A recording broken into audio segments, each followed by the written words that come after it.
আমাদের স্বরাষ্ট্র উপদেষ্টা মহোদয় উনি তো আসলে একজন অযোগ্য, অদক্ষ, নির্লজ্জ একজন ব্যক্তি। আসলে ওনার যোগ্যতা ছিল আনসারের পিসি হওয়ার। ওনাকে শুধু শুধু আপনারা নিয়ে অত বড় একটা চেয়ারে বসায়, পুলিশ জানে না, পুলিশ পারে না, এরকম কোনো কথা আমি আমার চাকরির জীবনে শুনি নাই। ওনারা ইচ্ছে করেই করেন নাই, কারণ ওনারা চাইছে হাদি ভাই যেন না থাকে। হ্যালো এভরিওয়ান, কেমন আছেন সবাই? সত্যের সন্ধানে জনগণের সঙ্গে চলে আসলাম আপনাদের মাঝে আবারও নতুন একটি তথ্য নিয়ে। সো গাইস, আজকে খুবই চাঞ্চল্যকর একটা বিষয় নিয়ে আলোচনা করব আপনাদের সাথে। রিসেন্টলি যেই ঘটনাটা ঘটেছে বাংলাদেশে, আপনারা সবাই অবগত আছেন যে ওসমান হাদির উপর হামলা হয়েছে এবং তার অবস্থা আশঙ্কাজনক। এটা নিয়ে বর্তমান সোশ্যাল মিডিয়া উত্তাল, বর্তমান এটা নিয়ে চলছে বিভিন্ন ধরনের আলোচনা সমালোচনা। তো বর্তমান আমাদের সামনে বর্তমান সময়ে যেটা আমরা দেখতে পাচ্ছি এই বিষয়টা নিয়ে, রিসেন্টলি আমরা দেখেছিলাম গোপালগঞ্জে যখন এনসিপির সমাবেশ হয়েছিল সেখানেও হামলা হয়েছিল। তবে এখানে একজন ব্যক্তিকে দেখা গিয়েছিল তখন তিনি নাকি সাবেক র্যাবের কর্মকর্তা ছিলেন এবং সাম্প্রতিক সময়ে তার কথাবার্তা বা তাকে অনেক বেশি দেখা যাচ্ছে সোশ্যাল মিডিয়ায়, এবং তিনি বিভিন্ন সময় বিভিন্ন ধরনের তথ্য দিচ্ছেন এবং বিভিন্ন ধরনের কথা বলছেন। সাম্প্রতিক সময়ে তিনি কিছু কথা বললেন স্বরাষ্ট্র উপদেষ্টাকে নিয়ে, পুলিশদেরকে নিয়ে এবং ওসমান হাদিকে নিয়ে, এবং তার উপর যে হামলা হয়েছে এই বিষয়টা সম্পর্কে তিনি অনেক ধরনের তথ্য দিয়েছেন এবং তিনি বলেছিলেন যে ওসমান হাদিকে তিনি আগে থেকেই সতর্ক করেছিলেন এই বিষয়টা নিয়ে, এবং তিনি স্বরাষ্ট্র উপদেষ্টাকে নিয়েও অনেক ধরনের কথা বলেছেন। তিনি বললেন যে স্বরাষ্ট্র উপদেষ্টা তার নাকি কোনো যোগ্যতাই নেই, তার যোগ্যতা ছিল এতটুকুই যে তিনি আনসারের পিছিয়ে হবেন, কিন্তু তাকে স্বরাষ্ট্র উপদেষ্টার দায়িত্ব দেওয়াটা এটা অনেক বড় বোকামি হয়েছে, তিনি একজন অযোগ্য ব্যক্তি। আর এরপরে নির্বাচনের আগে কাদের উপর হামলা হতে পারে বা নির্বাচনকে ঘিরে যেই ষড়যন্ত্র হচ্ছে বা হবে, তিনি বললেন যে এই ধরনের যত নিউজ, যত আপডেট তিনি নাকি এই ধরনের সংবাদগুলো পাচ্ছেন, এই খবরগুলো তিনি রাখছেন তার পার্সোনাল বা ব্যক্তিগত তার সোর্স আছে এরকম সারা বাংলাদেশে। সো গাইস, কথা না বাড়িয়ে চলে যাবো আমরা সরাসরি স্ক্রিনে এবং বিস্তারিত থাকছে সম্পূর্ণ ভিডিও জুড়ে।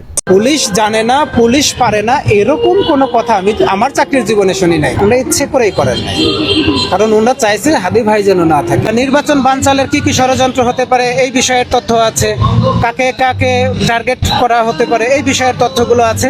তথ্যগুলো একটু যাচাই বাছাই করি, হয়তো আমার 24 ঘন্টা 40 ঘন্টা সময় লাগবে, আমি এগুলো আপনাদের সামনে ইনশাল্লাহ প্রচার করে দেবো যদি আমি বেঁচে থাকি ইনশাল্লাহ। আমাদের স্বরাষ্ট্র উপদেষ্টা মহোদয় উনি তো আসলে একজন অযোগ্য, অদক্ষ, নির্লজ্জ একজন ব্যক্তি। আসলে ওনার যোগ্যতা ছিল আনসারের পিসি হওয়ার। ওনাকে শুধু শুধু আপনারা নিয়ে অত বড় একটা চেয়ারে বসায় দিয়েছেন। এখন চেয়ারটাও যেরকম একটু শক্ত হয়ে গেছে, এসিটাও ঠান্ডা হয়ে গেছে। ব্যাককল একটা থানা থেকে অস্ত্র লুট হয়ে গেছে। র্যাবের যতগুলো তখন কর্মকর্তা ছিল তাদেরকে অ্যাক্টিভ করার সাথে সাথে অস্ত্রগুলো, থানার অস্ত্রগুলো লুট করা, ওই অস্ত্রগুলো ফিরিয়ে আনা সম্ভব ছিল। উনি কি করলেন, ঘোষণা দিয়ে দিলেন যে অস্ত্রগুলো যদি পাবলিক আমাদেরকে উদ্ধার করে দেয় কিংবা পাবলিক যদি আমাদেরকে সহযোগিতা করে তাদেরকে আর্থিক পুরস্কৃত করা হবে। এই যে কত বড় ব্যাককল, মানে এত বড়, মানে এখন হাদি ভাই অসুস্থ তো গালিটা দিতে পারতেছি না।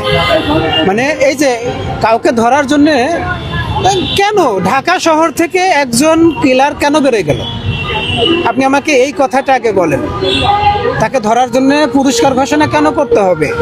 এই দুইজন ব্যক্তিকে কট দেওয়ার জন্য পুলিশের মাত্র 4 ঘন্টা যথেষ্ট ছিল।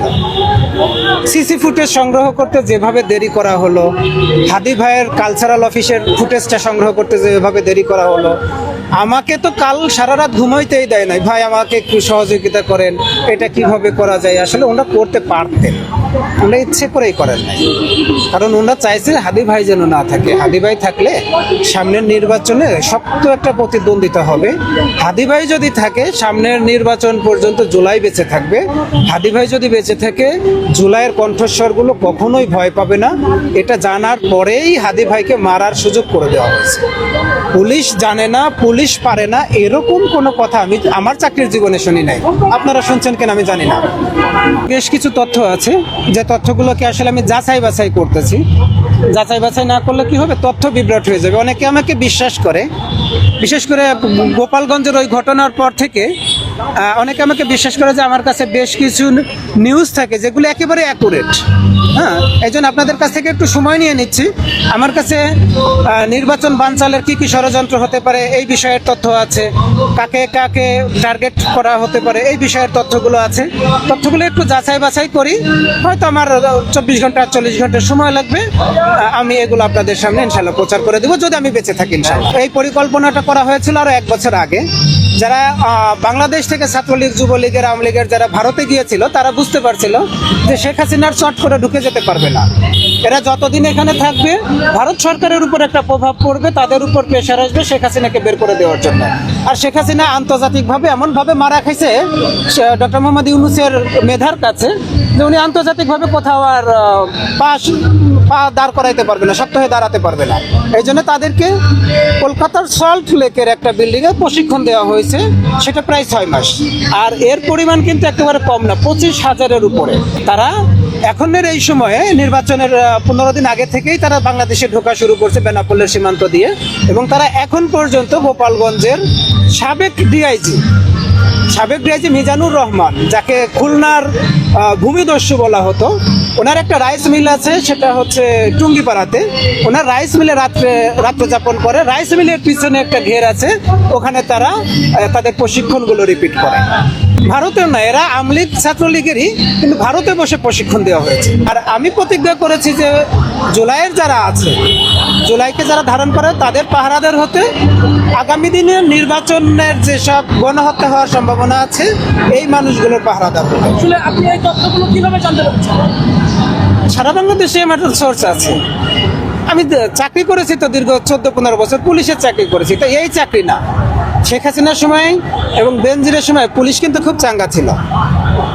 ওরা কিন্তু এক সেন্টেন্সে কথা শেষ, ধর তক্তা মারপ্রেক। বেনজির সাহেব কিন্তু বলে দিত, এই যে রাইফেল দিয়েছি, এটা কিন্তু লাঠি হিসেবে ব্যবহার করার জন্য না, গুলি করে দাও। আর এখন আমরা কি দেখি, রাইফেলটাকে সরিয়ে নিয়ে পুলিশের হাতে লাঠি ধরাই দেওয়া হয়েছে। তো গাইস, আপনারা সম্পূর্ণ ভিডিওটি দেখলেন এবং এই ভিডিও সম্পর্কে এবং এই ব্যক্তি সম্পর্কে তিনি যে কথাগুলো বললেন, কথাগুলো কতটুকু কার্যকর এবং কতটুকু সত্য, এই বিষয়ে আপনাদের মূল্যবান মতামত অবশ্যই কমেন্ট বক্সে বলে যাবেন। দেখা হবে আপনাদের সাথে অন্য কোনো ভিডিওতে। ততক্ষণ পর্যন্ত ভালো থাকবেন, সুস্থ থাকবেন। আল্লাহ হাফেজ।